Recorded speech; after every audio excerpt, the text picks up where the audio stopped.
கிறிஸ்துவுக்குள் பிரியமானவர்களே, இந்த நாளிலும் கூட நாம் தியானிக்க நம் தேவன் கொடுத்திருக்கிற அற்புதமான வார்த்தையானது சங்கீதம் 27ஆம் அதிகாரம் 1ஆம் வசனம்.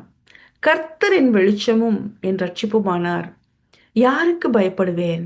கர்த்தர் என் ஜீவனின் பலனானவர். யாருக்கு அஞ்சுவேன்?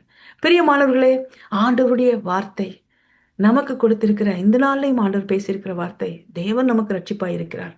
அவர் வெளிச்சமாய் இருக்கிறார். நமக்கு பலனாய் இருக்கிறார். நம்ம யாருக்கும் எதற்கும் பயப்பட வேண்டிய அவசியம் இல்லை. நம்ம ஜெபிக்கலாம். அருமையான தகப்பனே, இந்த சங்கீதம் 21:7 சொல்லப்பட்ட வார்த்தையின்படியாகவே ராஜா, என்னோடு கூட இணைந்து ஜெபிக்கிற எல்லாருடைய வாழ்க்கையிலும் என் தகப்பன் ஆண்டவரே வெளிச்சமாய் இருந்து, ஆண்டவரே பலனாய் இருந்து, ரட்சிப்பாய் இருந்து, எதற்கும் பயப்படாதபடிக்கு நீர் துணையாய் இருந்து, கூட இருந்து கரம் பிடித்து நடத்துவீராக. இயேசு கிறிஸ்துவின் இன்ப நாமத்திலே வேண்டிக் கொள்கிறோம், ஜீவனுள்ள நல்ல தகப்பனே. ஆமென்.